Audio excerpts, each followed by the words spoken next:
በአንዲት ክፉ አጋጣሚ የህይወቱ አቅጣጫ ባላሰበው መንገድ ለአመታት ተቀየረ። ማንነቱን ማላቀው ሰው ሰነዘረብኝ በስለት እንደ መጽሐፍ የሚደመጥ እውነተኛ ታሪክ። የመጀመሪያ እንደዚህ ያልኩ እጄ እንደዚህ ያልኩ አብራብዬ በቃ ሩዋንዳ በጣም የህይወት ከፍታው ዝቅታው በጣም የተራራቀ ነው። ያንተ ቦርሳ ቁጭ ዶላር ነው በቃ እንዲህ ፍትል አድርጌ ነው ያዩት እያገለባበት። ዱባይ ቪአይፒ በሚስተናገድበት የራስ ሊሞዚን ስራ ልትጀምር ስትል ነው እንግዲህ ስንሄድ በቃ ህይወቱ አልፏል። እንዴ እዛው ነበር?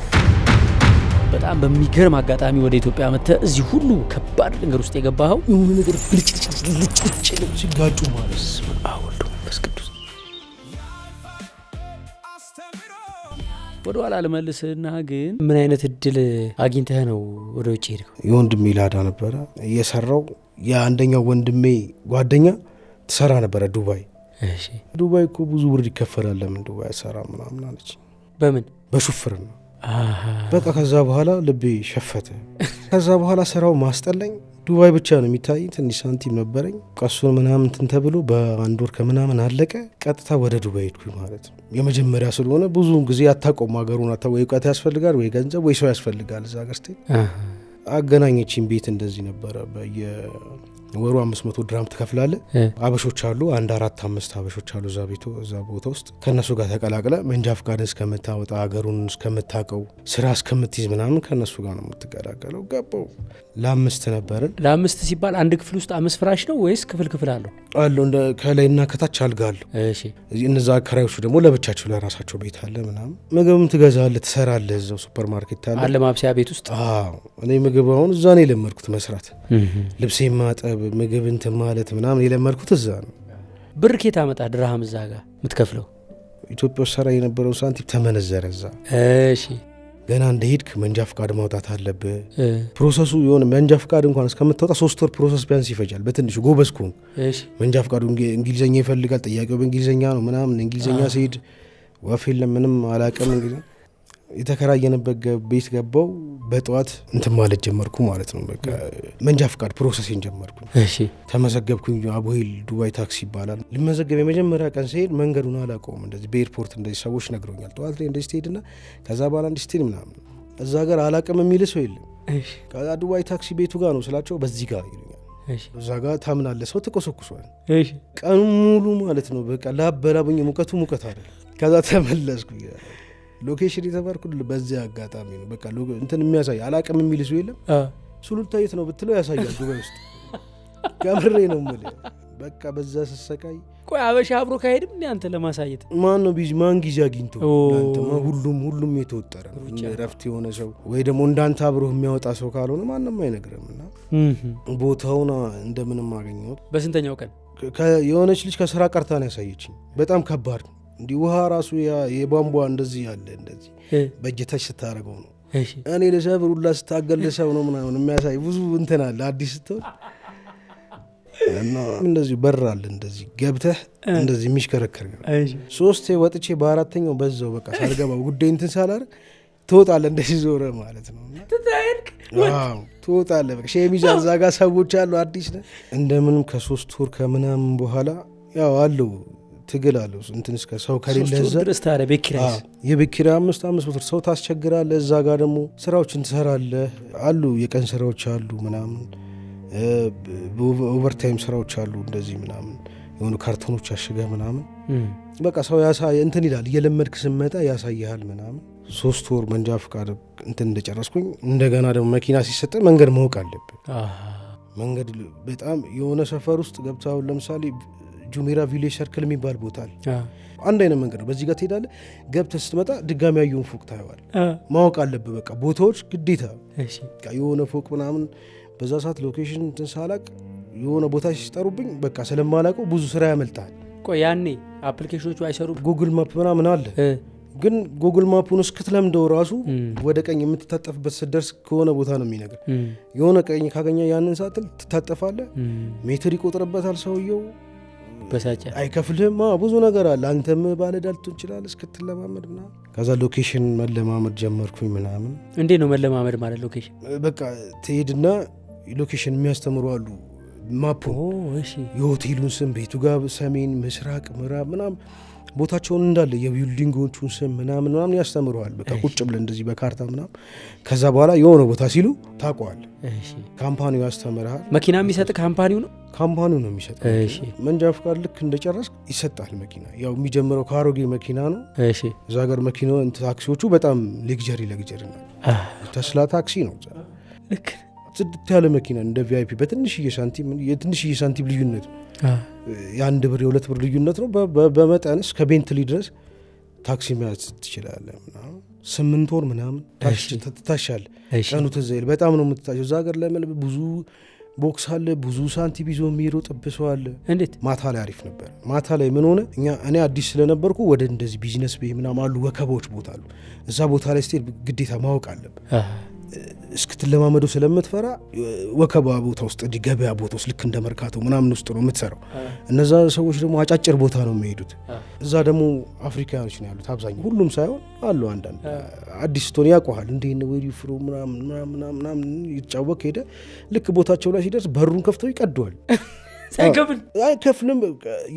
የሆነ ሰዓት ላይ እኔ በጣም ልይዞኝ ያው በቃ አለ አይደል ኢትዮጵያዊነት አለ አልናዳ የሚባል ቦታ ላይ ነው አቆንኩለት ሂሳብ እንትን እስከምል በሩን ብርግድ አድርጎ እንዴት ከፍቶ ሮጠ። በቃ ወርጄ ድንጋይ ይዤ ማለት ነው ከምሬ ነው ስቶፕ ምናምን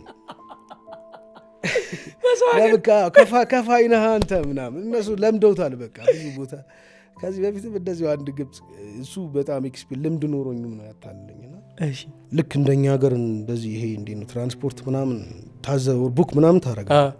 ግብጻዊ ነው ቡክ አረገኝ ምናምን አየሁት ምናምን ቡክ ያረጋሉ። ቤታቸው ድረስ ትሄዳለህ፣ ትጭናቸዋለህ። በጣም ሀብታም እንደሆኑ በጣም ገንዘብ እንዳላቸው ዱባይ ውስጥ በጣም ኢንቨስት እንደሚያደርጉ ሲነግሩ አንድ የተሻለ ነገር ትፈልጋለህ። በቃ ታዳንቃለህ ምናምን። ስለዚህ ከኔ ጋር እንትን ትላለህ ምናምን በወር እንደዚህ ከፍላለሁ ደስ ይላል ምናምን። ሄድን ቢዝነስ ቤ ከሻርጃ ነው። ከሻርጃ ቢዝነስ ቤ ቢያንስ 78 ድርሃም ምናምን ይቆጥራል። 78 ድርሃም ቆጠር። ሱፍ ነው ያደረገው። ጽድት ያለ ሰው ነው። ቀይም ስለሆኑ ደግሞ በቃ ብልጭ ነው የሚልብህ። በቃ ባለ ሀብት በረገደ ተመስገን ከነቲፑ 100 ድርሃም ብላል። በቃ ቀኑ ሙሉ ከኔ ጋር ነው ብሎኛል። በቃ የዛሬን ቀኔ መንከራተት የለ ዘጋው ብዬ ነው። ከዛ በኋላ 1-2 ደቂቃ ትጠብቀኛለህ ከዚህ ቃል እስክመጣ ድረስ ምናምን ያን ሁላ ካምፓኒ ያለው ያ ሁላ እንትን እሺ ምናምን ፓርኪንግ ውስጥ ለዛው የሚከፈልበት ፓርኪንግ ገብቼ ቆምኩኝ ማለት ነው። ብጠብቀው ሳንቲሙ እየቆጠረ ነው። ይቁጠር ችግር የለውም ምናምን ብሎ ሜትሩ ልዝጋቸው ይቁጠር ኦኬ ምናምን ብጠብቀው በቃ ቁጭ ብዬ ጥርሴን እየፋኩኝ ይጠብቀዋል። እኔ እዛ ጋር 30 ደቂቃ በተስፋ ቢጠበቅ ከዛስ ሜትሩን አቆምከው? ሜትሬን አቆመ። የፓርኪንግን ከፍዬ እየተራገምኩኝ ሌላ ስራ ፍለጋ። ታዲያ ቻይናዎች ጋር አንድ ገጠመኝ አለክ? እስቲ እሱን ገጠመኝ አጫውተኝ። አንዳንዴ ተፈተናል። የሰው ልጅ ነው ያው ብዙውን ጊዜ ምናምን እዛ እቃ ይገኛል ምናምን ይመለሳል። እንደ አጋጣሚ ደግሞ ሁሉም መኪና ካሜራ አሉ። የኔ መኪና ካሜራ የለውም ነበር እና ከኤርፖርት ምን አይነት ሰዎች ሽማግሌዎች ናቸው። በጣም ሽማግሌዎች የቻይና ሰዎች ናቸው። እንግሊዘኛ አይችሉ። ዱባይ ሞል ያሳዩኝ ራሱ በፒክቸር ነው። በቃ ወዲያው አወኩት ምናምን ዱባይ ሞል ስላቸው የስ ምናምን አሉ። ከኤርፖርት ተጫኑ። ዱባይ ሞል አወረድኳቸው። ሂሳቤን ከፈሉኝ። አውርጃቸው እየወጣው ስልክ ጮኸ። ድንግጥ ብዬ ስፖኬን ነው እንደዚች ሰዓት ቦርሳ ቁጭ ብሏል። ነደውትኝ ቆረረረ ምናምን ብዬ ነድቼው ሄጄ አቁሜ ሳየው ፓስፖርታቸው ሁሉ ነገራቸው ነው። ብዙ ገንዘብ አለው። እኔንም ሊፈተነኝ ያባ አንዳንዴ የሰው ልጅ ገንዘብ ያሳስታል። ቁጭ ብዬ የምን ሀገር ገንዘብ ዶላር ነው። በቃ እንዲህ ፍትል አድርጌ ነው ያዩት እያገለባበትኩ። ፓስፖርታቸው ምናምን እኮ አለ እኮ ብር ከዛ ከራሴ ጋር መነጋገር ጀመርኩ። እዛ ጋር በቃ ፈተና ልቀንሰው እላለሁ። ግማሹ ነው ይመጣ በቃ ሀሳብ እንትን ይለኛል። ልቀንሰው ምን አገባኝ ሳንቲሙን ወስጄ ብጥለውስ? ፓስፖርት ከባድ ነገር።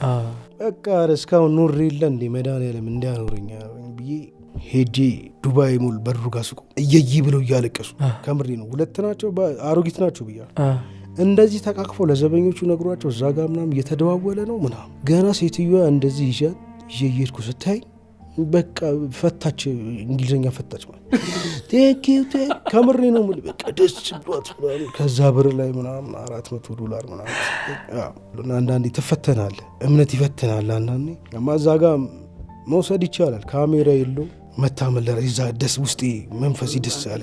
ከዛ 8 ወር ሲሆነ ፐርፌክት ሆንክ። ልክ አመት ምናምን ሲሞላ አንተም ደግሞ ሌላ ሰው መርዳት አዳዲስ ሰዎችን መርዳት ትጀምራለህ ምናምን። እኔ አመት ከምናምን ሲሆነኝ መንገዱን በደንብ በላው። አዎ 7ቱንም ስቴት ሁላ ማወቅ ጀመርኩኝ። ከዱባይ አልፌ አቡዳቢንም ሻርጃንም ኦማልኮይን አላይን ቡጄራ አጂማን እያልኩኝ ምናምን ቀስ ቀስ እያልኩኝ ምናምን ሎኬሽኖቹን ማወቅ ጀመርኩ። ከዛ በኋላ ሎኬሽን ደግሞ ያስጨንቀ ከዛ ሰው ትሪት ማርክ ትጀምራል። እዛ ጋር ደግሞ እንግሊዘኛ ምናምን አለ። እንግሊዘኛ ነው ምንም የማውቀው ነገር የለም። ሲሄድ በቃ ምንም ይበሉ ምንም የስ ነው የምለው ከምሬ ነው የምልህ። በቃ ልክ እንደገባው ሰው ሆኜ እዛ ጋር እንጀራ ነው ያመልጣል ምናምን አር ዩ ክሬዚ ቢል በዛ ሰዓት የስ ብቻ ነው በቃ እኔ ገብቶልኝ መኪኔ ተነስቶ እሱን እንትን እስከምን ነው። እኛ ሀገር አልለመድንም። ገባ የሆነ ትንሽዬ እንግሊዝኛ የሆነ ስታወራ ምናምን እንዴ የስ ምናምን ብሎ የሆነ ሰው ሙድ ይዘባል። ኤግዛክትሊ ምናምን ብሎ ገባ ሰፈር ያሸማቅቃል። እንድትለምድም ድፍረቱ አይኖርህም። እዛ ሀገር ግን በቃ ፈታ ነው። ቁጥሩ ያስረከበ የለም ዝም ብለህ ነው። ከዛ በኋላ በቃ ካምፓኒ የሚፈልገውን ታርጌት ለምን ሎኬሽን አወቁ፣ ቦታዎች አወቁ፣ የቱ ጋር ፍሬ ከስተመር እንዳለ ማወቅ አወቁ። በቃ ኤክስፔሪንስ ልምድ ባለ ቁጥር ኤቭሪቲንግ ኢዝ አባውት ኤክስፒሪየንስ። እንደው የመጀመሪያ ደሞዝን ስታገኝ ለየት ያለ ያረከው ነገር አለ? ዋው እሺ፣ እዚህ ዴስ ቲቪ ምናምን ፊልም ስናይ ማለት ማስታወቂያ አለ፣ የኬፍሲ ማስታወቂያ። እቺ የዶሮ ታፋ ከላይ ትመጣና ዱብ ብላ ነጥራ ምናምን ፍልጥጥ ምናምን ብላ ገጭ ትላለች። ሁሌ በቃ ይህንን ዶሮ ግን በቃ በላለሁ ብዬ ዝት ነበር። ስራ ጀምሬ ራሱ እንደዚህ ሬክላሙን አየሁት ኬፍሲ የሚል። እኔ ከተከራየሁ በቤት ትንሽ ነው ርቀቱ። ደሞዝ ትድረስ አልኩኝ። የመጀመሪያ ደሞዝ እንትን ስል ኬፍሲ ኦፈር ወጥቶ 18 ድራም ነበር 4ቱ እግር 8 እግር ነው የበላሁት። በቃ ደስ ብሎኝ ከሽ ሲል ምናምን። በአመት ውስጥ ነው በ2 አመት ውስጥ ነው በቃ ዘጋ ፐርፌክት ሆንኩ የምትለው? በአንድ አመት ከ2 ወር አካባቢ ምናምን ኮሮና ሳይገባ ምናምን አካባቢ በጣም በቃ መስራት ጀመርኩ። 35% ገንዘብ በቃ ምንም እንትን ስለ ፋይናንስ እንትን ስራ ትሰራለህ። አገሪቷ ሙቀት ሀገር ስለሆነች ስራ ላይ ነው የምታሳልፈው ምናምን። ወይ መኪና ውስጥ ነው የምትሆነው ወይ ቤት ነው የምትሆነው። ውጪ ላይ ያለ ኤሲ መቆም አትችልም። ትክክል። ኤሲ አብርተ ስለሆነ በዛ ሰዓት ደግሞ ያው አዲስ ስለሆንክ የሆነ ነገር ቀብጠ የምትበላው ነገር የለም። ሆቴል ውስጥ አትበላም። ራስህ ገዝተህ ነው ሰርተህ ነው ምናምን የምትበላው። ልክ ራስህ ስትችል ደግሞ የሆነ ቤት መከራየት ትፈልጋለህ። ሼር ምናምን ትተዋለህ። የራስ ገንዘብ ኢንካም ስለሚኖር ከዛ ቤት ተከራየው። G+2 ላይ አናቱ ላይ ያለውን ሙሉን ተከራየሁት ማለት ነው። ከዛ እኔም ደግሞ እንደሌለው አከራይቼ ገንዘብ ታገኛለህ። በአመት ነው የምትከፍለው። አንተ ከኪራይ ትወጣለህ ማለት ነው። ስለዚህ በነጻ ትኖራለህ። መኪና እዛ ጋር ርካሽ ስለሆነ ቆንጆ መኪና ትነዳለህ በእረፍት ቀን። ገዛ? አዎ ገዛው። ካምሪ ገዛው። ጽድት ያለ ካምሪ የሚያምር 12000 ድራም ነው የተገዛው። የሚያምር ያው ጊዜ በዱቤ ነው። ለምን ካሽ ሄደ ሱቅ ካሽ 35% 5000 ድራም ምናምን አገኝ ነበር። 5000 ድራም ማለት በኢትዮጵያ ስትመታው ሌላ ታሪክ ነው። በወር በቃ ካምፓኒ ውስጥም 3 በተከታታይ 35% እንትን ካልክ 10000 ድራም ይሸልማል ካምፓኒ። እሺ በቃ ያን ምናምን መሸለም ሲጀምር ወደ ሊሞዚ ስለ በቃ አለ ኤርፖርት ውስጥ ዱባይ ታክሲ አረቴ ይባላል። ሮድ ትራንስፖርት ሁሉንም የሚቆጣጠረው የዱባይን እሱ ነው። እሺ እና ሊሞዚ ላይ እንድሰራ መለከትኩኝ ምናምን ማለት ወዲያው ፈቃድ ተገኘ ምናምን። ያንን ሳንቲም እንደዚህ በባንክ ነው እነሱ እንትን የሚሉልህ። ሀፉን ትከፍላለህ። ካልቻልክ ደግሞ 50,000 ድራም ትከፍልና ወደ 120,000 ምናምን ድራሙን ደግሞ ቀስ እያልክ በየወሩ እየከፈልክ ምናምን። የራስ ሊሆን ነው ሊሞዚኑ። ገንዘብን ከፍለ ከጨረስክ የራስ ነው የሚሆነው። ኦኬ ግን የራስ ከመሆኑ ከመኪናው ይልቅ በየጊዜው የምትሰራበት ለምን ስራ አለ። ቪአይፒ ከስተመር ነው የምታገኘው።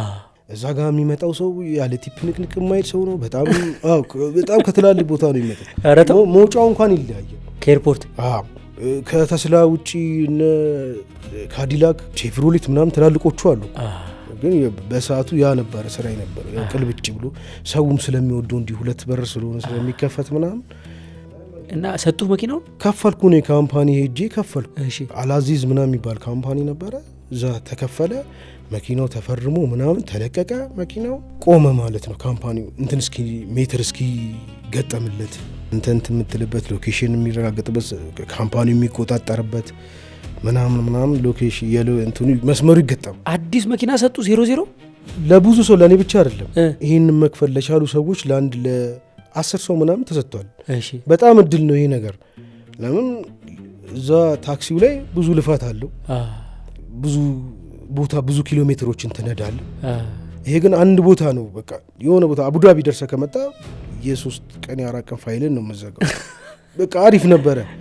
በጣም ብዙ እንትን ብዬበት ነበረ።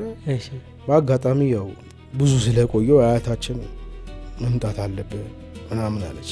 የት? ወደ ሀገር ቤት። ለምን? ያው ለመነኩስ ስለሆነ ማለት ያው በቃ አይኔን ማየት አለብህ ምናምን በሚለው መምጣት አለብህ ተባልኩ። ወደ ኢትዮጵያ መጣሁ ማለት እንግዲህ ከአያትህ ልታይ መጣህ ማለት ነው። ለምን ያክል ጊዜ ነው የመጣኸው? ለ2 ወር። 2 ወር እቀመጣለሁ ብለህ የመጣኸው? በቃ ለ2 ወር አይቼ ልመለስ እንዴ? የሊሞዚን ስራውስ እኮ ወደ ሊሞዚን ስራው እኮ ነው። 2 ወር አልበዛም? 2 ወር ያው ማለት ፈቃድም ከዛው ስለጠየኩት ስለተፈቀደልኝ መጥቼ አላውቅም። ለስም በየአመቱ ትችላለህ፣ ረጅም አመት ስለሆነክ። እሺ በቃ ተፈቀደልኝ። መጣሁ እና መጣሁ 2 ወር ሊሞላኝ 5 ቀን ምናምን ሲቀር ነው። 5 ቀን ሲቀር ያው ሌሊት ላይ ቤት ሌባ መጣ። 8 ሰዓት ከምናምን የሆነ በግምት ሰዓቱን ያዩት ከዛ በኋላ ነውና መጀመሪያ በጣም የሚጮህ ድምጽ ሰማሁ፣ ግቡ የሚል ድምጽ ሰማሁ። ከዛ በሩ ጋር ቆሜ መስማት ጀመርኩ። ማለት ያው በቃ ድምጹ እንዴት ነው ምናምን በሚለው ጭር አለብኝ ምናምን ማለት በቃ ጸጥ ነው ያለው። 2 ቁልፏን ቋቋ አድርጌ ስከፍት ፊት ለፊት ማንነቱን የማላውቀው ሰው ሰነዘረብኝ በስለት ጭንቅላቴ ላይ እዚህ ጋር። ከዛ በቃ ልሳን ነው ማውራት መጮህ ጀመርኩ። በቃ ማለት በቃ ሌባ ላለ የሆነ ነገር በጣም ብዙ ነገር ነው ያልኩት። የቀበጣጠርኩት መሮጥ ጀመረ። እሱ መሮጥ ጀመረ። እኔም ማንነቱን ማየት ፈለግኩኝ። ገባ እዛ ጋር በጣም ደንግጫለሁ። ሌሊት ነው፣ ከእንቅልፌ መነሳቴ ነው። የማትገምተው ነገር ነው። ቀየጮኩኝ። በጣም ሊይዞኝ መባረር ጀመረ። አንተንም ታባረው? እሺ ማለት በጣም ምት ስለነበረው አንቅቶኛል ነው። ይሄ ስለት ነው ያልከኝ? ስለቱ ገብቷል የተወሰነ እና አደም ነበር እና እንዳለ እጄና እንደተጎዳህ አላወቅም ማለት ነው? በዛ ሰዓት የሆነ ነገር ቀው እንዳረገኝ ያውቃል። ምን እንደሆነ አላወቅም። አጥንቴ እስኪነካ ነው የቀወረኝ። እሺ ከዛ በቃ በጣም እየጮጉኝ ያለክ ምናምን እያልኩኝ እየተሯሯጥን ከኛ ቤት እስከ ላይ ዋናው መስመር ድረስ ዳገት። እሺ ዋናው መስመር ወጥተህ ወደ ግራ ታጥፈ ደግሞ ወደ ቀኝ ስታጠፍ ቁልቁለት ነው። እሺ ወጥተን እንደዚህ ወደ ግራ ዞሮ ቁልቁለቱን ሶርድ የቆመ ስልክ እንጨት ነበር። እሺ ከዛ ከስልክ እንጨት ጋር በቃ በሮጠበት ስፒድ ተጋጨና ወደቀ ማለት ነው። ልክ በዛ ሰዓት በቃ ሁሉ ነገር እኔ ራሴ ወደ ራሴ ተመለስኩ። መንቃት ጀመርኩ ምናምን ነበር። በቃ ጸጥ በጣም ሲጮሁብኝ ጭንቅላቴ ላይ ሲጮሁብኝ ምናምን ራሴም ሲጮሁ ምናምን ሲርብሽ ሲል የነበረው በቃ ጸጥ አለ፣ ቀጥ አለ። አንዳንድ በቃ ዝም አለ። በምን የተነሳ ነው ጸጥ ያለው ማለት? በቃ ሁሉ ነገር ጸጥ። እሱም ቷ ብሎ ወደቀ። እኔም ቆምኩኝ። በቃ የሆነ ጸጥ የሚል ስሜት የለም፣ ርጭ የሚል። ከዛ በቃ ወዲያው ወደ ቤት ተመለስኩ ደንግጬ። ስልክ ደወልኩ ጓደኛዬ ጋር። ኧረ እንደዚህ ሆኖ እንደዚህ ማለት እሱ ሲወድቅ አንተ ምን አረግ? ሰውየውን ጥለው ሄድክ? አየሁትኝ። ሳየው እንደዚህ ያንኮራፋ ነው ምናምን የመታበት ምናምን እዚህ ጋር እንደዚህ እንትን ብሏል። ስልክ እንጨቱ የመታበት የአርማታ ነው የእንጨት ነው? የእንጨት። እሺ የእንጨት ነው። ከዛ አየሁት በቃ ማለት ሬዚስታንስ እንደሌለው ሳያንኮራፋ ስላየው ደነገኩኝ እኔ። ከዛ በሰዓቱ ለፖሊስ ማመልከት አለብህ፣ ይሄ አንተ እንትን ያልከው አንተ ያሰብክበት ቤት ድረስ ትእዛዝ ስለሆነ ምናምን ተባልኩኝ። በቃ ደንግጬ ወደ መሮጥ ጀመርኩ ወደ ፖሊሶች ጋር ምናምን ሄድኩኝ። ሲሄድ መድኃኔዓለም ጋር ፖሊሶች ቆመው ነበረ ምናምን ነገርኳቸው። እንደዚህ መጥቶ ነበር ሌሊት ላይ ሌባ እንደዚህ እና እንደዚህ አድርጎኝ እንደዚህ ስንሯራጥ እንደዚህ እንትን ሆኖ ምናምን ብዬ ነገርኳቸው። እነሱ ተረኞቹ በቃ ያው ድክም ብሏቸው ስለነበር መሰለኝ የእነሱ አዛዥ አለ እስኪመጣ ሲባል 11 ሰዓት ሊነጋ ሆነ ማለት ነው። ሊነጋጋ ሲል መጣ። ስንሄድ በቃ ህይወቱ አልፏል ምናምን። እንዴ እዛው ነበር የወደቀበት ቦታ ላይ? እንዲህ በጣም መቶታል፣ ተጎድቷል። በጣም የመኪና ያህል ጩኸት ነበረ የጮኸው ሲጋጭ ማለት ነው። እና ደሙ ፈሶ ነው የሞተው። በቃ ሊደርሱለትም አልቻሉም። ህይወቱ አለፈ። በዛ ተጠያቂ ሆንኩ ምናምን። ለ1 ዓመት ከምናምን ተከራከረን፣ ያው እንድትጸጸብትበትና እሱም እንደዚህ ሊዘርፍ መሆኑ ስለታወቀ ሌባ መሆኑ ተረጋግጧል በማስረጃ ማለት ያው እንደዚህ ከዚህ በፊት እንደዚህ አይነት ነገር ሰርቶ እንደነበረ መርማሪዎቹ ነግረውኛል። ማለት ያው እንደ ጨዋታ ምናምን እንደዚህ እግዚአብሔር ረድቷል ምናምን በሚለው እንደዛ አይነት ነገር ብለውኛል። እና በሰዓቱ ያላሰብከው ነገር ስንት ነገር እያሰብክ ያንን ሁላ ታሪካቸውች ያንን ሁላ እንትን እያሰብ በመሀል ተስፋ የሚያስቆርጥ ደግሞ እንደዚህ አይነት ነገር ይመጣል ማለት ልትሄድ 1 ሳምንት ሲቀር ነው ይሄው ነው 5 ቀን ምናምን ቢቀረኝ ሳምንት የማይሞላ 5 ቀን ምናምን ቢቀረኝ ነው ይሄ ነገር የተፈጠረው። በዛ ምክንያት ያ ሁሉ አምልህ ነገር ቀረ። ዱባይ ቀረ፣ የተገዛው መኪና ቀረ። ማንን ታማከራለ? ማንን ገባው ማለት ነው። ከላይ ገባው 2 ወር ከምናምን 2 ወር ከ20 ቀን ምናምን የሚሆን ምርመራዎች ተደረጉ። ያው በቃ ትልቁ ነገር እዚህ ምድር ላይ ህይወት ነው። ከዛ ውጭ ሌላው ትርፍ ነው። ከዛ በኋላ አስረከበ መሄድ ነው። ይሄ ሰውዬ እኔ ለሱ ምክንያት ባልሆን ደስ ይለኛል። ገባ? እኔ ትልቅ ገንዘብ ኖሮኝ አይደለም፣ ሀብት ንብረት ኖሮኝ አይደለም። እኛ ግቢ ብትመጣ እንደው ዝም ብለህ በፈቃደኝነት ገባና የሆነ ነገር ውሰድ ብለህ ደነቃ እንኳን የምታገኝበት ቦታ አይደለም የመጣበት ቦታ። በቃ ትእዛዝ ነው ምናምን። በሱ ምክንያት ብዙ ነገር ይበላሻል ብዬ ምናምን አስቤ በቃ ገባህ። እውነታ መድኃኒዓለም እውነቱን ካላወጣለህ በቃ እዛ ቦታ ላይ ምን አይነት ነገር ይገጥመኛል አስብ ነበር። እንደዚህ ቁጭ ብለህ ፍርዱ ረጅም ከሆነም ህይወት የተበላሸ የሚለውን ታስባለህ። ምን ገጠመኝ መሰለህ? አንዴ ፍርድ ቤት ውስጥ ቁጭ ብለን ከኔ በፊት የነበረው ሰው 14 ዓመት ተፈረደበት። ምን አድርጎ? ባለቤቱን መጥቶ እና በጣም ነው የደበደባት ምናምን። እሱን ሳይ በቃ ገባ ትደነግጣለህ።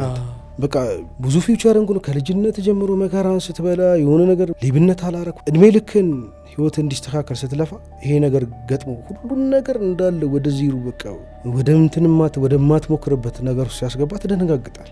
ማስረጃዎች ግን ምን እንደሚጠቁሙት አሁን ለሰውየው መሞት አንተ በእጅህ እንዳልነካኸው ያሳያል ማስረጃ። እኔ በእጅህ እንዳልነካው ያው አሻራ ተነስቶ ምናምን ብዙ ነገር ተነስቶ ነበር። ያው ስለት እንደያዘ እሱ ቁልፎች ምናምን እጁ ላይ እንደነበሩ መርማሪዎቹ እንትን ሲሉት ይታይ ነበር። አታቆም ሰውየውን አንተ? በጭራሽ በህይወት ያስቢው ማይቾም ማላቅ ሰው ነው። ዳኛው ምክንያት መሆን የሚባል ነገር አለ። አንዳንዴ ላለመሞት ጥረት ልታረግ ትችላል፣ ግን ደግሞ ምክንያት መሆን አለ። አሁን ለምሳሌ እኔ በጣም እንትን የሚለኝ በቃ እስከ መጨረሻው ብጠብቅ ትግስቱ ቢኖር ይሄ ነገር ሊያልፍ ይችል ነበር። በጣም አስገራሚው ዱባይ ላይ ቤት በማከራየት የራስን አዲስ መኪና ገዝተ ሊሞዚን አዘ አዲስ ህይወት የጀመርክ ሰው ነበርክ። እንግዲህ ተፈርዶብህ እስር ቤት ውስጥ ራስን ስታገኘው መቀበሉ ምን ያክል ጊዜ ወሰደብክ? አባ ሳሙኤል ትንሽ ከብዶኝ ነበር። በቃ ስታስባቸው የሚበላሽብን ነገር ስታስበው ወደ ራሴ እስክመለስ ድረስ በጣም ብዙ ጭቅጭቆች ነበሩ። ከሰው ጋር ማትስማማበት አጋጣሚ አለ፣ ሰው ማታምንበት አጋጣሚ አለ። ከዛ እስር ቤት ውስጥ እየቆየ በመጣ ቁጥር ከራስ ጋር ትተናነቃል። ዞረ ከቤተሰብም ከምንም ያለው እዛ ቦታ ላይ አንተ ብቻ ስለሆነ ከአንተ ጋር መነጋገርና መፋጠጥን ትጀምራል። ከዛ በቃ ከእንደገና ከኋላ ተመልሼ በማያስጨንቀኝ ነገሮች እንደምጨነቅ፣ በማያሳስበኝ ነገሮች ሼም በማይዘኝ ነገሮች ሼም እንደሚይዘኝ በቃ ብዙ ነገር በቃ በአይምሮህ መጀመሪያ አንተ ራስ ላይ ስራ መስራት እንዳለብህ ማንም ለአንተ ግድ እንደማይለው በቃ አብዛኛውን ሰው ቀባሪ እንደሆነ ከምሬ ነው የምልህ። እኛ ስንሞት ለመቅበር ለመሸኘት እንጂ ከዛ በኋላ ስትራግል ቢኖርብህ ለማገዝ የሚጥር ሰው አንድ ቀበር አድርጎ ለመገላገል ምናምን እንጂ እዛ ቦታ ላይ እኔ የታመመ ሰው የታሰረ ሰው እኔም እንደ አዲስ ስሜቱ የተሰማኝ ለካ ሰው ሲታሰር ለካ ሰው ያስፈልገዋል የሚለውን ወደ ራሴ እኔ እስከዚህ በፊት አድርጌዋለሁ ወይ ትላለህ። እኔ ሰው ጠይቄያለሁ ወይ? እኔ ሰው እንደዚህ ያለው ማለት ያን ያህል መጥፎ ባትሆንም መጥፎ ሆነህ ስለሆንክ አይደለም ሰው የማይጠይቅ ግን ታይሚንግ አሉ። በቃ አንተ የሰራኸውን ነገር ነው የምታጭለው ብዬ አስባለሁ። እኔ ከዚህ በፊት እንደዚህ ጠይቄ ምን ባቅ ፈጣሪ ያግዘኝ ይችላል ምናምን ብዬ እዛ ቦታ ላይ ደግሞ በጣም ከውጭ የበለጠ ደግሞ ስትራግሎች አሉ ምናምን ሰው ይፈትናል ምናምን ብዙ አይነት ሰዎች አሉ ምናምን እነዛን ትግስት ኖሮ እንድታልፍ ለማይሆን ነገር ለማይረባ ነገር ጊዜ እንደማይበቃ ምናምን ተምሬ። እንዴት ለማይረባ ነገር ስለ ብዙውን ጊዜ የምታሳልፈው ውጪ ስትሆን ካንተ ጋር አታወራም፣ ከራስ ጋር ስራህን ነው የምትሰራው። የሆነ ነገር ቢዚ ያረጋል፣ የሆነ ነገር እዚህ ጋር ቢዚ ያረጋል፣ የሆነ ነገር ለአንተ ካንተ ጋር የምታወራው ነገር የለ። እዚህ ግን ትፋጠጣለህ፣ ምን ማድረግ እንዳለብህ፣ ህይወትን እንዴት መኖር እንዳለብህ፣ ሁሉ ነገር ቫልዩ እንዳለ ሱቅ ሄደ የሆነ ነገር እቃ መግዛት ራሱ ትልቅ ነገር እንደሆነ ትማራለህ። የትም የምትሄደው ነገር ጠዋት ትነሳለህ፣ አንድ አይነት ነው። ትበላለህ፣ ትጠጣለህ፣ ትመለሳለህ። ምንም ነገር ብታደርገው አንድ አይነት ነው ሁሌ። ዘዚህም እንደዚህም ሆኖ ከራስ ጋር ያገናኛል። ስለ ሃይማኖት የፈለግኩን ትሰማለህ፣ ትታረማለህ። ማንንም ተጠያቂ አታረግም። እከሌ ነው እንደዚህ ያደረገኝ ምናምን የምትለው ነገር አይኖርም። መብቱ ያንተ ነው መሆኑን ትረዳለህ። በቃ ብቸኛ ሰው የግል ሰው የራስህ እንደሆንክ ምንም አይነት ነገር ኃላፊነት ማውሰድ ያለብህ ለራስህ ራስህ መሆኑን ብዙ ነገር ተምሬበታለሁ። ብዙ ስለ ሰው አውቄበታለሁ። ያው ሳትፈልግ ገብተህ በጉዳት ትጠቀምበታለና ሶሻል ሚዲያ ምናምን እዛ ውስጥ ትጠቀማላችሁ ወይም የአፕዴት አላችሁ ዓለም ላይ ምን እየተካሄደ እንደሆነ? ያው አታውቅም ብዙ ውጪ እንደምትጠቀመው ቲክቶክ እንደምትጠቀመው ምንም አታውቅም። ምን እንደተፈጠረ ከተማው ላይ ምን እንደተደረገ ምናምን አታውቅም። ግን አለ ቃና ምናምን ታያለ፣ ኳስ ታያለ፣ 2 ፕሮግራም ምናምን ይፈቀድላል፣ ዜና ምናምን ታያለ፣ ኳስ ታያለ። በቃ እንደዚህ የለም መዝናኛ ተብሎ እንደዛ ነገር ነው። ሙሉ ቀን ማየት ይችላል። መብራት ካለ ክፍቶ ነው በቃ አለ ቲቪው 24 ሰዓት እንደ መዝናኛ ነገር አለ ማለት ነው። ቤት ውስጥ የምትኖርበት ቤት ውስጥ ሰው እንጂ የምተኛበት። አሁን ለምሳሌ ስንት ሰው ነው አንድ ላይ የሚተኛው? በየ5 እንትን አለ 5 ክላስ አለ በብረት እንትን ያለ አንድ ክላስ ውስጥ 10 ሰው 5 አድርጋ ተደራራቢ ማለት። እሺ 5 በዚህ በኩል 10 20 ማለት 20 አለ። 2 ቤት ውስጥ ቲቪ አለ 2 ክላስ ውስጥ ከአምስቱ 3ቱ እዛ መጥተው ነው የሚያዩት። 3ቱ እዛ መጥተው ያያሉ። እሺ እንደዛ ነው የሚደረገው። እስር ቤት በጣም ከብዙ ሰው ጋር ያገናኛል። እንደው እስቲ እስር ቤቱን እንዳስው። እንደኔ ያው ጊዜና ቦታ አጋጣሚዎች ካልሆኑ በስተቀር የሰው ክፉ አለው ብዬ አላስብም። ከምሬ አራቱ በእውነት እኔ በጣም ከሚገራርሙ ትላልቅ ወንጀል ከሰሩ ሰዎች ጋር ተገናኝቻለሁ። እነዛ ሰዎች ጎንበስ ብለው ይጸልያሉ ምናምን።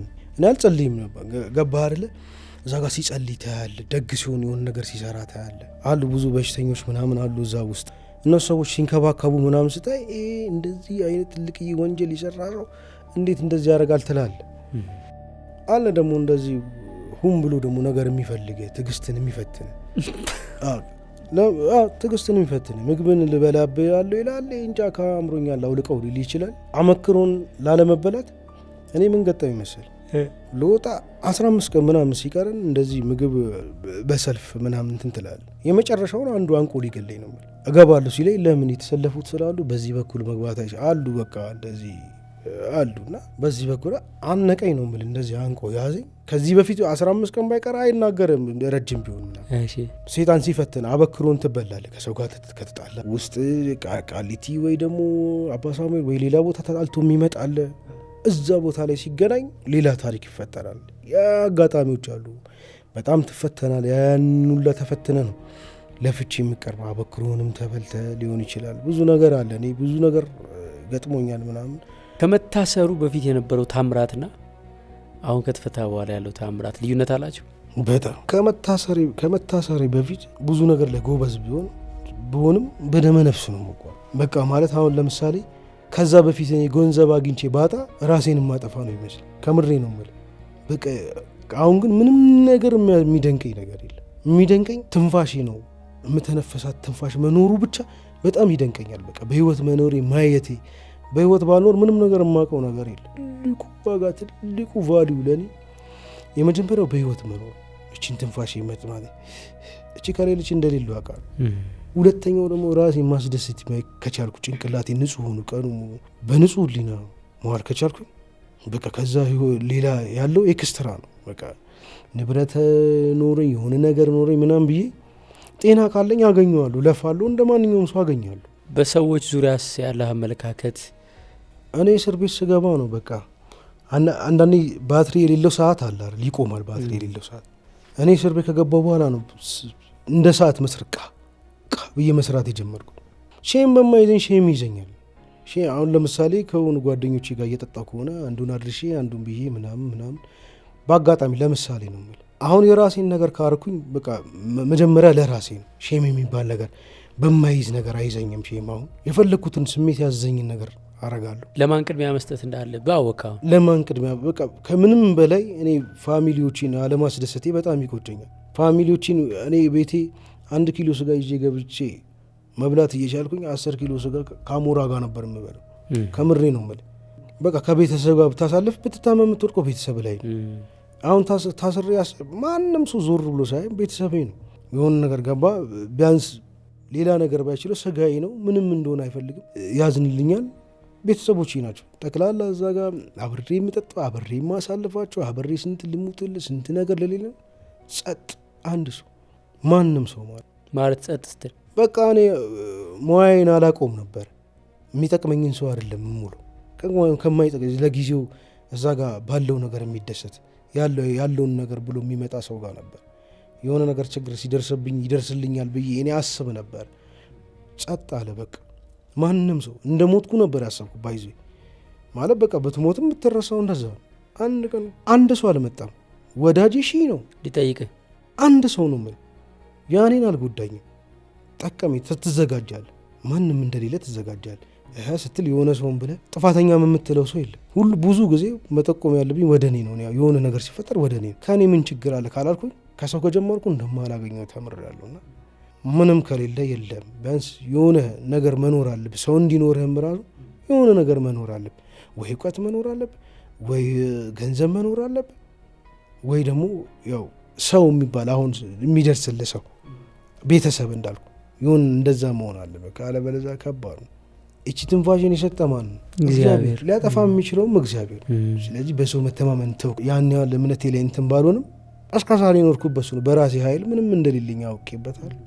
ብዙ ነገር ተምሬበታል። ልክ ነህ። ባይዘወይ በእሱ ቸርነትም ቢሆን ወይም ደግሞ እሱ በቃ ይሁን ብሎ ፈቅዶት የሆነ ስኬት ላይ ስንደርስ ከዛ በእኛ ሊመስለን ይችላል። አንዳንድ ጊዜ በእኛ የመጣ ነው። ባዶነታችን የሚያሳዩ እንዲህ አይነት አጋጣሚዎች፣ ሁሉ ነገር ከእርሱ እንደሆነ የሚያሳዩ እንዲህ አይነት አጋጣሚዎች ናቸው።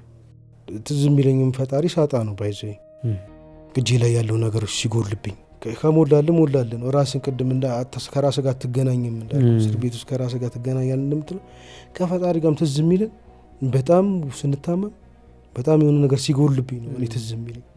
አሁን ግን በየደቂቃው በተነፈስኩ ቁጥር ትንፋሼ ካለ በቂ ነው። በቃ በህይወት ካለው ማየት ከቻልኩ ከአንተ ጋር እየተገናኘው በህይወት ስላለው የምንቀሳቀሰው፣ እማወራው፣ እምተኛው፣ የምነሳው ምን ምለው በህይወት ትንፋሽ ስላለ በቃ እድሜ ስለተሰጠኝ ያ በቂ ነው። ከዛ በኋላ ያለው ሌላ ትርፍ ነው አንተ ሰርተ የምታመጣው። መገመት አይቻልም። ለካ ማለት አዲስ ላስቲኮ የተሸፈነ ሊሞዚን መኪና አቁመ መጥተህ እዛ ጋር በቃ ብዙ ያቀድከው የእድገት እቅድ አለ፣ ቀምረሃል። በአንድ አመት ውስጥ እንደዚህ አድርጌ በሁለት አመት ውስጥ ብለህ አሰብከው ነገር አለ። በጣም ብዙ ነገር። ትንሽ ወደ ኋላ ልመልስህና መኪና ቢዝነስ ውስጥ እንዴት ነው መጀመሪያ የገባኸው? ማዘር እንደሞት ከባድ ሆነ ቤት ውስጥ ምግብ እንትን ማለትም። ከዛም በኋላ እንደዛው ረዳትነት ተጀመረ ማለት ነው። ረዳትነት በጣም ድምፀ መረዋ መባል ረዳት ነበር። ካብር ስጠራ ብጠራለ ደስ ይለኛል በጣም በጣም። ደንበል ሸዋ ዳባ ሁለት ካሳንች ሱሬ ልቀበና ትላለህ።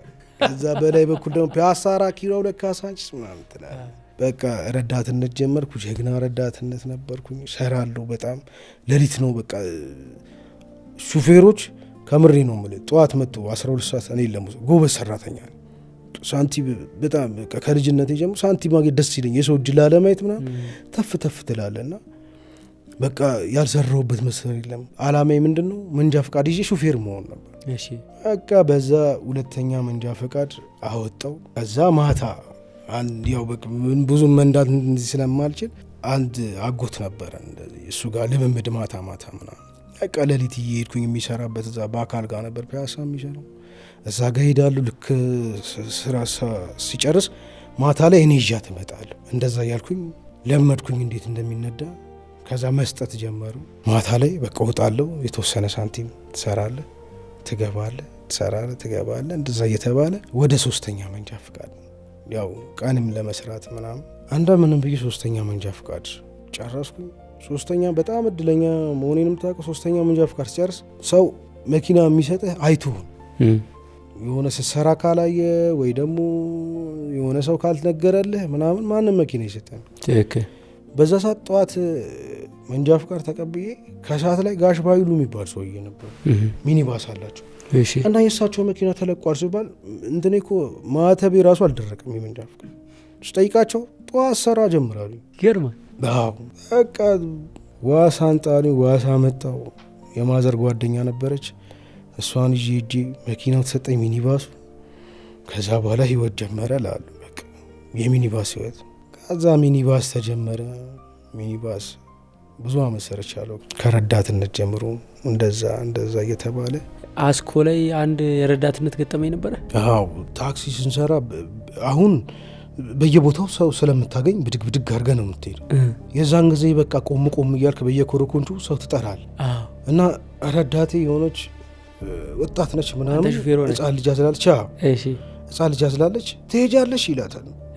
ትሄጃለሽ እሙ ሲላት ዝም ትለዋለች። ማለት ያው በቃ ስለማትሄድ መሰለኝ የሆነ ነገር አላት። በቃ ሰደባት ማለት።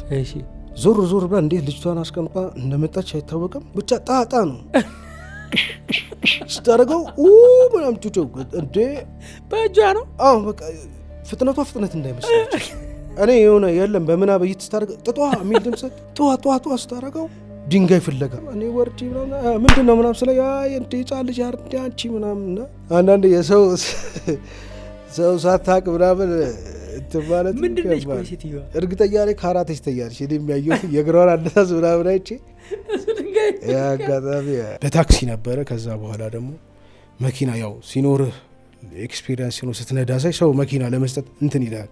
ለምን ከከተማ ወደ ክፍለ ሀገር ደግሞ አንወጣም ተባለና ያው ሳንቲም አሪፍ ስለሆነ ምናምን በቃ ተጀመረ። ናዝሬት ባህር ዳር ሚኒባስ እሰራ ነበርና ወደ ባህር ዳር ሰዎች እንትን ትላል ደላላ ያዘጋጅላል ስልካቸውን ተቀብሎ ምናምን ከዛ በኋላ እየዞርክ ነው ከተማ ውስጥ የምትለቃቀም።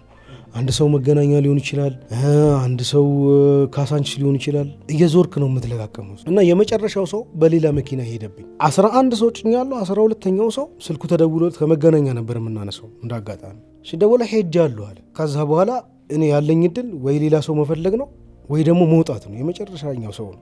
ከዛ ያ ሰው ከኔ በፊት በሄደው መኪና የ10 ደቂቃ ልዩነት ያ መኪና አንድ ሰው እሱ ሞላለት ጫነ ወጣ። ከዛ በኋላ እኔ ነኝ ወጣ። ያ መኪና እንደዚህ ርቀታችን እንደዚህ በመብራት ተያያል። ሌሊት ላይ ነው የምትወጣ። ከየቦታው ሰው ተዘጋጅቶ ሌሊት ላይ ይጠብቃል። ያው ተጓዥ ስለሆነ ደላላ ዛ ጎጃም በረንዳ አካባቢ ነበር ደላላ። ስልካቸውን ይሰጣል 12 ሰው እነሱን እየሄድክ ነው የምትለቃቀም። የመጨረሻው ሰው ሄዶብኛል ብያለሁ እና በቃ ጎደለብኝ ሰው እያልኩ እየተናድኩ ሴት ከኔ በፊት የነበረው የጫነው መኪና ከሲኖ ትራክ ጋር ተጋጅቶ ሙሉ ሰው ማለት እንደዚህ አይን እያየ እንደዚህ እያየ የትንሽ ርቀት ቢያንስ የግማሽ ኪሎ ሜትር ርቀት የለም የሆነ ነገር ብልጭልጭ ሲጋጩ ማለት እና ቀስ እያልን ስንጠጋ በቃ የምታየው የዛውላ 12 ሰው ምናምን ሙሉ ሰው ነው ማለት አንድ ሰው የተረፈ የለም ምናምንና በዛ አጋጣሚ እኔ ተረፍኩኝ። በቃ ሹፍርና እንዲያስጠላ ነው የሚሆነው። እዛ ጋር የምታየው ጩኸት የምታየው ምናምን ለዛች ደቂቃ ያ ሰውዬ ባይቀርብኝ ኖሮ ባገኘው ኖሮ በቦታው ላይ እኔ ሆኑ ነበር ብዬ አስባለሁ። እና በዚች ቅስበት ያ ነገር አመለጠኝ ማለት ነውና ተረፍክ ማለት ነው። አዎ በቃ እዛ መኪና ውስጥ ነበር። ግን እዛ መኪና ውስጥ ነበር ሰውዬው። የሚገርም ነገር ማለት ነው። ጥሪ ነው ማለት ነው። ግን አይገርምም? በ10 ደቂቃ ልዩነት ነፍሳቸውን ይማር። በቃ ከአይምሮ አይጠፋም ነው ሙሉ ሰው ነው ያለ ሙሉ ሰው ገብረ ጉረቻ ጋር እንደዚህ እየተያየን ነው የተጋጨው ነው። ኢትዮጵያ ውስጥ ያው እንደዚህ አይባልም። በጣም በስድስቱም ኬላ ቢያንስ 1000 ኪሎ ሜትር አውቃለሁ። በስድስቱም ኬላ በኮንስትራክሽን ደረጃ እንደዚህ ደግሞ በፒክአፕ በምናምን ደረጃ ጋምቤላ ሰርቻለሁ። መንገድ ኝንኛንግ የሚባል ከጋምቤላ ከተማው ኝንኛንግ ይባላል 124 ኪሎ ሜትር ነው። እዛ ሰርቻለሁ። ጎዴ አሁን ጋዝ ወጣበት ሽላቦ እዛ ቦታ ላይ ለአመት ከምናምን ሰርቻለሁ። ትግራይ ክልል ሰርቻለሁ። ይሄ ደግሞ ኮንስትራክሽን ስራ ላይ ቡያ የምትባላል እዛ ቦታ ላይ እንሰራ ነበር ኮንስትራክሽን እና ሰው ትጭናል። እንደዚህ የገጠር ሰዎች አሉ ታክሲ ስለሚያጡ ከገበያ ሲመጡ ምናምን ትሸቅላል ከኋላ ቁጭ ምናምን ታረጋል። እና እኔ ያው ሳንቲምም ስለምታገኝ ፒክአፕ ሳንቲም ስለምታገኝበት ሰዎች ትጭናል። የገጠር ሰዎች ናቸው። ጭኛው እየሄድኩኝ የሚወርድበት ጋር ሲደርስ በስፒድ እየሄድኩኝ ወረደ ከላይ ዘሎ ክርስቶስን እንዲህ እያየሁት ማለት በስፖኪዮ እንዲህ ሳየው ማለት ክብልልልልልልል ይሏል። በቃ ዳውስ ገባው ብዬ ፍሬን ይዤ ሲሄድ ምን ነው እለዋለሁ። አልሰማ ብለኝ ነው እየደበደብኩ አለኝ። አይሰማ ፒስታ ነው በቃ እሱን አሳክሜ ስንት ብዙ መከራ በቃ 5 ቀን ምናምን እግሩን ክትክት ነው ያለው ምናምን። ሰውየው ያው በራሱ ጥፋትም ስለሆነ ፈራ እግዚአብሔርም ስላሉ አዝኖልኛል። ለኔ በቃ እንደዚህ ያደርግለት እንደዚህ ተባለ። በዛ እንትን አለም ማለት ነውና ምን ተማርኩኝ። የማያውቅ ሰዎችን እንደዚህ ከኋላ ገማ እንዲህ እያየሁት ነው ቢያንስ 40 እና 50 ስፒድ ይሆነ ፒስታ ላይ ኦኬ እንዲህ በስፖኮ እያየሁት እንደ እንትን ነው እቃውን በዚህ ይዟል ዝልል ብሎ ነው የወረደው። እና ፒስታ መንገድ ስትል ፒስታ መንገድ ሰርተናል እኛም እዛ ስፍራው ላይ። እንግዲህ የምታዩት በጣም የተዋበ መንገድ በብዙ ልፋት በብዙ ውጣ ውረድ እዚህ ደርሷል። ይሄ ሁሉ የተለፋበት ብዙ ገንዘብ የወጣበት መንገድ ደግሞ ክረምት ዝናብ እንዳያጥብብን የእናንተን እጅ እየጠበቅን ነው። አንድ ኮንክሪት ፓይፕ በ8,000 ብር 120 ፓይፖች ግዙ ተብለናል። አጓጉዞ ስፍራው ላይ ለማድረስም በጣም ውድ ነው። ይህንን እንድታግዙን በእግዚአብሔር ስም ጥሪ እናቀርባለን። በ0941 58 77 77 ደውሉልን። አሊያም በኢትዮጵያ ንግድ ባንክ 1000 71 97 63 387 ለመጽደቅ የዘለቄታ በጎ አድራጎት ድርጅት ብላችሁ ከ8 ብር እስከ 8000 ብር የቻላችሁትን አግዙን። እኛ ደግሞ በቅርቡ ውጤቱ እናሳያችኋለን። ስለዚህ ሹፍርነቱን ስንት ዓመት ሰርተህ ነው ታዲያ ወደ ሱዳን የተሰደድከው? በየጊዜው ስራ ተቀያይራ። እኔ ታክሲ ላይ ምናምን እንትን ነው፣ ግን ወደ ሱዳን የመጀመሪያ ስደት ነው። ሳላገባ ምን ሳልን ነው ወደ ሱዳን ሄድኩት። ተነሳው ሄድኩኝ ጎንደር አደር። ከጎንደር ገላባት ቆየን። ከገላባት ገዳሪፍ ተሳፍሬ ሄድኩኝ። አንድ ቀን ገዳሪፍ አደርኩኝ። ከዛ ካርቱም የት ሄድኩኝ? አጥበራ ስራ ተገኘ ማለት ነው። እሱ ጋር ወደ 7 ወር ምናምን ሰራው። እዛ ቦታ ላይ ሰው እያወቅኩኝ መጣው። ቹቹን አወቅኩኝ፣ ሌሎች ልጆችም ብዙ በጣም አበሻ የማይገብኝበት ሰፈር ነው። ግን አርብ ስትሄድ የጁማ ቀን እረፍቱ ስለሆን ከተማ አለ እንደዚህ አሁን ካልኩበት ከምንሰራበት አጥበራሚና ዳመር የሚባሉ ከተሞች አሉ አጠገብ። እዛ ጋር ሁሉም አበሻም ይገናኛል፣ ምንም ይመጣል ምናምን። ቹቹ እንደዚህ ተባባልን፣ አወራን። ማለት ለምን ሊቢያ እንግባ፣ ከሊቢያ እንደዚህ ያውቀዋል እሱ በጣም ልምድ አለው። እዛ ሀገርም ቆይቷል ምናምን። መንገድ ጀመረ። በባስ አይደለም በእግር አለ የሆነ የምትሻገረው። አጥበራና ዳመር ያልኩ ድልድይ ይለያቸዋል። ከዛ በኋላ ነው ባስም ምንም የምትይዘው። ያንን ብር ይዘን ቅዳሜ ዕለት ነው መጓዝ ጀመረን። አቡ አህመድ ምናምን የሚባል ቦታ አለ። አቡ አህመድ ጋር ግዴታ እዛ ቦታ ላይ የሆኑ ሰዎችን ማወቅ አለብህ፣ ደላሎች ምናምን። ወርቅ የሚቀፈሩበት ቦታ ነው። አበሾች አሉ ልብስ የሚያጥቡ፣ ወርቅ የሚቀፍሩበትን ልብስ ያጥባሉ። እነሱ ሰዎች ጠየቅናቸው ምናምን። እንደዚህ 12 ሰዓት ላይ ጀማል የሚባል እንደዚህ ይመጣ፣ እንደዚህ ትጫናላችሁ ምናምን ተባለ። በዛ ሰዓት እኔም ማላቃቸው ወደ 20 ምናምን እንሆናለን። ተጭነን ከአቡ አህመድ ጉዞ ተጀመረ ማለት ነው። ወዴት? ወደ ሊቢያ። እሺ የሆነ ሰዓት ላይ 100 ምናምን ኪሎ ሜትር ከተጓዝን በኋላ ወረድን። ከዚህ ደግሞ ሌላ ይያዛል ተባለ። ወርደን እስኪመሽ መጠበቅ አለብን። የሆነ ሰዓት አለ እነሱ ማይኖሩበት ምናምን ተብሎ የሚጠበቅ ሰዓት አለ። ያ ሰዓት እስኪደርስ ድረስ ቦታው በፖሊስ ተከበበ ማለት። ከዛ ሁሉም ተያዘ። እዛ ጋር ተጠቁሞ ምናምን መሰለኝ እንደዚህ በዛ ቦታ ላይ ስለሚያልፉ ስደተኞች ሁሌ ተያዝን ምናምን። ተሰበሰብን 20 ምናምን እንሆናለን። ተሰበሰብን ቁጭ አልን። ተነገረ፣ በቃ እየተነገረ እናንተ እንደዚህ ቦታው ጥሩ አይደለም፣ የሰው ህይወት ያልፈበታል። ስለዚህ ተናግራችሁ ሀገራችሁ የት እንደሆነ ተናግራችሁ ወደ ሀገራችሁ ትመለሳላችሁ ምናምን ብሎ እየተነገረ እያለ እኔ እንደ አጋጣሚ ሀሳብ መጣል። መመለስ አልፈልግም። ገባ በዛ ሰዓት ምንም ሳትዘግብ ባዶ እጅህን ምናምን መመለስ አትፈልግም ምናምን ልፋቶች ትዝ ይለዋል። ከዛ በኋላ ሀሳብ መጣል። በቃ በሽተኛው መቅረት ብዬ አሰብኩ። የመጀመሪያ አፌን ማጣመም ሆነ ስሬ እንደዚህ ማለት ጀመርኩ። እሺ ከብሬ ነው ምን እንደዚህ አልኩኝ። እጄ እንደዚህ አልኩኝ። እግሬን ቆለመምኩት። ሁሉንም ባስ ውስጥ አስገብተው እኔም ብቻዬን በፒካፕ ወደ አጥበራ ፒካፕ እንደዚህ የሚያልፍ አስቁሞ በሽተኛ ነው ብሎ አስገባዋል። እግሬን ሽፍፍ እንዳረኩኝ እነሱን ማለት ያው በቃ እኔ እንትን ስላልኩ ጠቅሻቸዋለሁ ምናምን ዝም ነው ያሉት። እና እነሱን ጫኗቸው። እነሱ እዛ ገና ሊጫኑ ባስ እየተጠበቀ ነው። እኔ ቀወጥኩት። በቃ ላጬ እዚህ ጋር እየተዘረገረገ ምናምን ብዬ በቃ ሩዋንዳ አረኩት ነው።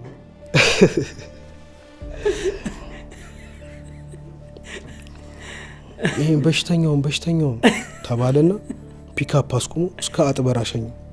ወደ መሄድ ወደምትፈልግበት ማለት ነው። ሀደ አለ ሰውዬው። ትዝ ይለኛል። ሀደ ምስኪን ወላሂ ሀደ ሺል ምናምን ብሎ ወሰደው ሰውዬው። ማይንዲ ሙሽኪላ ምናምን ብሎ ባለ ፒካፕ ይጫል። እሺ ከዛ ሰላም አለይኩም ምናምን ያልኩት ነበረ ሹፌሩን ራሱ። እሺ ግማሽ ላይ ደከመኝ እንደዚህ ማለት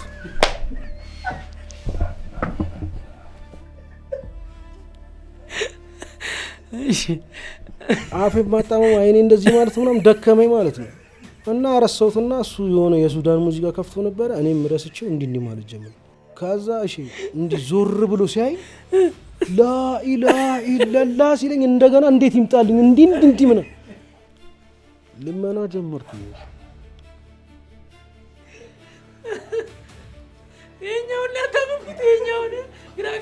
ግራ ገባኝ። ከዛ ልመና ጀመርኩ። አንተማ ፖሊስ ጣቢያ ነው የምወስድ ምናምን በቃ እየለመንኩት እናቴ እንደዚህ ሆነ እናቴ እንደዚህ ምናምን ብዬ እንደምን አጥበራ ጋር እየረገመ ያን ሁላ ኪሎ ሜትር የሄድንበትን ተመልሶ እዛ ቦታ ላይ ጣለኝ። እሱም ያው ትንሽ ታሪክ ተጫበቃ እየተገረመ አስር ያየኛል። እግሬን ያዩዋል፣ ፊቴን በቃ በጣም እየተገረመብኝ። ለምን ስገባ በጣም በቃ እጄን ሁላ አንድ እግሬን ሁላ እንዲህ ነው የገባሁት። ሰዓት አንድ እግሬን አስቀድሜ እና በዚህ አጋጣሚ አሁን ቹቹ ምን ይሁን እሺ የቲድ አላውቅም። የዛን ጊዜ ነው ባይዙ የጨርቆስ ልጆች ምናምን የዛን ጊዜ አካባቢ ነው እንትን ያሉት ምናምንና ጋዳፊ የሚሞተው የዛ አካባቢ ነው። በቃ የተወሰነ ሳንቲም ሸቃቅዬ ደግሞ ተመለስኩኝ እላለሁ። እንደገና ወደ ሀገሬ ተመለስኩኝ ወደ ኢትዮጵያ። ምን ሰርት መጣሁ ወደ ሀገሬ እላለሁ። ከዛ በኋላ ነው የዱባዩ ታሪክ ምናምን የመጣው ማለት ነው። እቅድ ምንድን ነው? ያሰብከው ነገር አለ? መስራት እንደምችል የሆነ ነገር እንዳለኝ ውስጤን አውቃለሁ። አለማግኘት ይሆናል እንጂ የሆነ ችሎታ በሆነ ነገር የሆነ ነገር እንዳለኝ ያውቃለሁ። ግን እሱ ላይ ፍለጋ ላይ ሶሻል ሚዲያ ላይ የተገናኘ ነው። ቲክቶክ ላይ ማለት ነው። እውነት ነው። ማን ነው የቲክቶክ ስም? ዋቴ። ስንት ፎሎወር ደርሷል? 2000 ሊደርስ ነው። እንግዲህ ሰዎች ከፈለጉ እዛ ላይ ኢንቦክስ ቢያደርጉልህ ታየዋለህ። አዎ ቢጽፉልህ። አዎ ዩቲዩብም አለኝ እዛው ዱባይ ነው የከፈኩት ምናምን። ሰብስክራይበሩ ይታወቃል? ሰብስክራይበሩ 6-7 ተመስገን 100 ነው። አይ እሺ 7-6 ምንም ሰው 6-7 ሰው እንዳንተ ያሰፈረ። ኦኬ። ስለዚህ ሰዎች ከፈለጉ በዚህ ትገኛለህ ብዬ አምናለሁ። የሆነ መንገድ ብቻ ነው አንድ ደረጃ እንዲጋስራቀቀኝ 9ኙን እኔ ነኝ የምወጣው ብዬ አስባለሁ። በጣም አሪፍ። አሁን አዲስ የሚጀመር ክላስ አለ። ቪዲዮ ኤዲቲንግ በአካል ለ1 ወር ያክል በቀን 2 ሰዓት እየመጣ የምትወስደው ኮርስ አለ ኤዲቲንግ። እሱንም ጋብዛለን። እናንተንም ጋይስ እንግዲህ በያላችሁበት ሆናችሁ በክረምቱ ልጆቻችሁን ሙያ ማስተማር ከፈለጋችሁ ወይም እናንተ በ0975 51 63 60 ደውሉልንና የቀሩትን ወንበሮች ሳይሞሉባችሁ ያዟቸው። ምንም አይነት እውቀት የሌለው ሰው ኢቭን ኮምፒውተር በትክክል መጠቀም ማይችል ሰው ራሱ እጁን ይዘው ቆንጆ ኤዲተር የሚያደርጉ በጣም ብልህና አስተዋይ መምህራን አሉን። ስለዚህ በ1 ወር ውስጥ አዶቤ ፕሪሚየር ፕሮ መሰረታዊ እውቀት በደንብ እንድታገኙ ደውሉልን። ያልፋል። የዛሬው ፕሮግራማችን አስተምሮን አልፏል። ለብዙዎቻችሁ ትምህርት ይሆናል ብለን እናምናለን። በ0973 35 77 77 ደውሉልን ወይም እዚህ ስር ባለው ባርኮድ ተመዝገቡ። የእናንተ ታሪክ ለብዙዎች አዲስ ትምህርት ነው። ስለ በእናት እጅ ባልትና ላስታውሳችሁ ወዳለው በጣም በንጽህና የተዘጋጁ የአጥሚት የገንፎ እህሎችን ቡላ፣ ሚጥሚጣ፣ ማር፣ ቅቤ እንዲሁም ሌሎችንም ፍጹም ንጽህናና ኳሊቲን ለሚፈልጉ ብቻ እናት ለልጇ እንደምትጠነቅቀው ተጠንቅቀን ያዘጋጀናቸው ምርቶች አሉን። በ0970 086608 ደውሉልን። የዛሬውን ጨርሰናል። በሌላ ቪዲዮ እንገናኝ። ቻው።